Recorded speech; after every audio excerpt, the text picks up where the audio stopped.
Hello, good morning, good afternoon, good evening, and welcome to Doctrine Examiner. Here on this channel, I'll be taking any doctrine taught by any church, and I will be examining it based on the Bible to see whether or not it is scriptural or not. And one of the reasons why I'm doing this is because if you are converted into a church or you grew up in a church, you are taught the doctrine.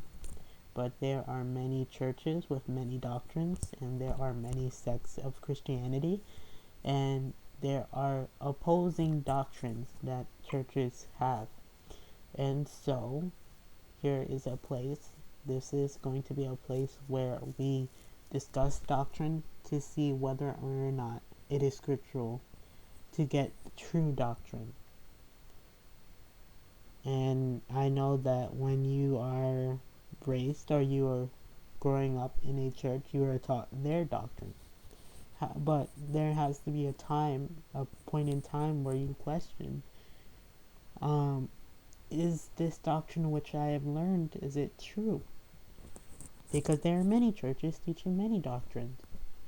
So how do I know which one is true? And this question could have never crossed your mind. Maybe you are somebody who goes to church, does the worship. You worship there, you praise there, you greet each other there, you have a family there, and you listen to the word, and you pray there, and you never even know about your church's doctrine. It's something that's never brought up. You don't even know as much that your church had a doctrine. It could be. A doctrine is a set of beliefs held by a church.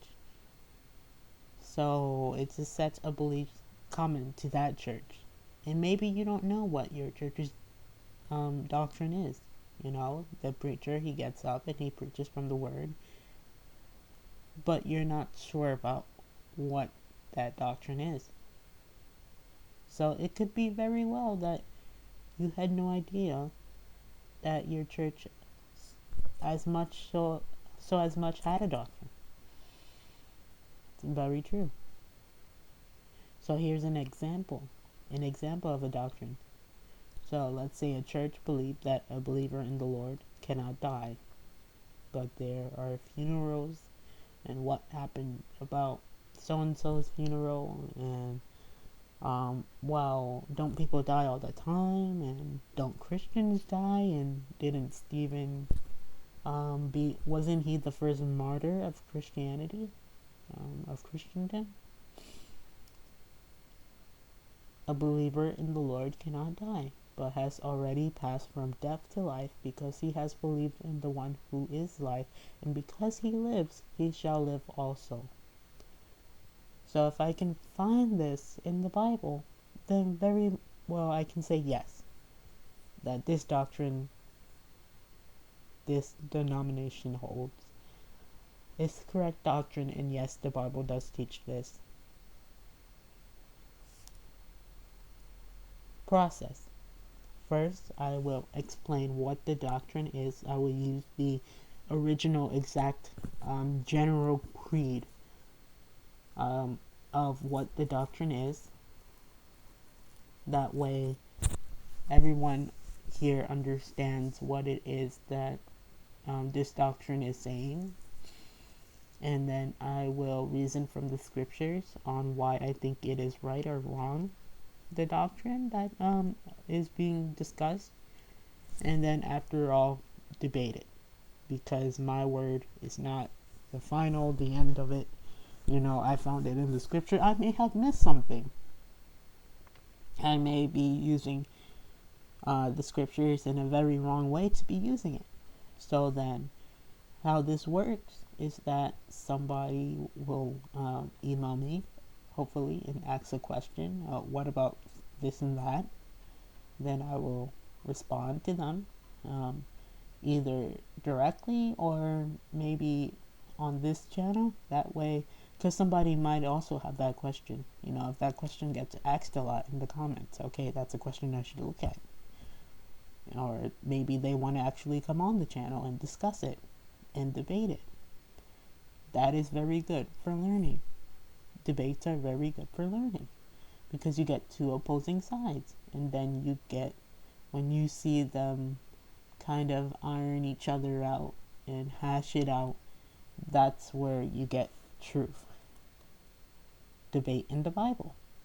So Paul, as his manner was, he would go to the Jews, to their synagogues, and he would reason with them from the scriptures about the Christ in the scripture, saying, showing them that the Christ in the scripture had to suffer, had to die, had to rise again, to give people life.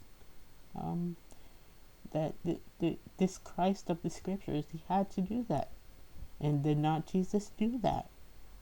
And so therefore, is it not Jesus who then is this Christ of the Old Testament who we have heard about?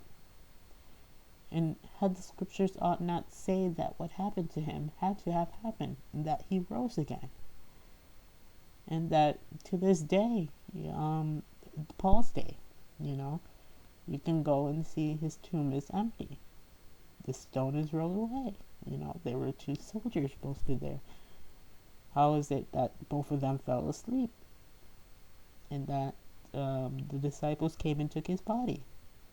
Is that something that is feasible? That both men were sleeping? Or that the number of soldiers there they all just fell asleep? They were posted there for a reason. So he reasoned with them. And this is what we should do with one another, is reason from the scripture. That way we can all find truth. Because when it comes to biblical debates, we are all on the side of truth, and we just want the truth. It is not you against me. It is my understanding against your understanding, and let's see what the Bible has to say about it. That way we all can find truth. It's very different from other debates in the world where it's about me being right and you being wrong. I much rather me be wrong than right. That way I can learn. But I'm gonna have to defend my position much more than I would even if I were fighting to be right. Why? So that way we can hash it out completely, whereas we have confidence in the truth that is brought about by the debate. So here is the scripture that tells us all scripture is given by inspiration of God and is profitable for doctrine, to be doctrine, for reproof of that doctrine, for correction of that doctrine, and for instructions in righteousness, that the man of God may be perfect, thoroughly furnished unto all good works. So, profitable for doctrine, for reproof of that doctrine, for correction of that doctrine, that the man of God may be perfect, thoroughly furnished unto all good works, so that I can have confidence when I go out and I tell people about Jesus, that I'm saying the right thing and I'm not saying the wrong thing, so that I'm thoroughly furnished, giving him the right thing that he needs, the right substance that he needs. I'm saying the right thing. I'm thoroughly furnished. And not only to evangelism, but all good works. Teaching, preaching, and prayer. And here we have another verse. This is Jesus talking here. He says that the light of the eye is the light of the body. The light of the eye, yes. The light of the body is the eye. And therefore, if your eye be single, the whole body is full of light.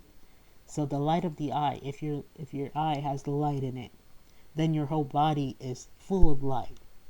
But if your eye be evil, and thy eye, and the whole body shall be full of darkness. If your eye is full of darkness, then your whole body is full of darkness. So it correlates with one another. If therefore the light in thee be darkness, how great is that darkness? Why did I put this here? Why did I put this here? What am I trying to say?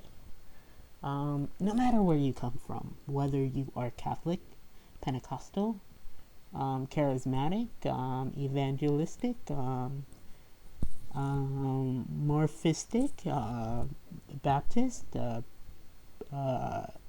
Trinitarian, an apostolic, a witness, a Catholic, a Mormon. No matter what denomination or what sect of Christianity or cult Christianity, whatever professes to be Christianity, no matter where you come from, there is a lens in which you view the Bible when you read it. There is a lens in which you view the Bible when you read it. And when you read the Bible, you're seeing the Bible in your own interpretation, which you have been taught to see the Bible in. Your own interpretation of the Bible. So two people can be reading the same verse and getting two different meanings out of it. A Trinitarian and an apostolic could read the same verse and get two different meanings out of the same verse. And so therefore, if the lens in which you view the Bible is wrong, then you'll be reading the Bible wrong. And therefore everything will just start to be wrong, and it's just a cycle. And when you convert people, it's wrong. What you taught them is wrong. And it's now the whole body is wrong. The whole denomination is, and it's just an effect.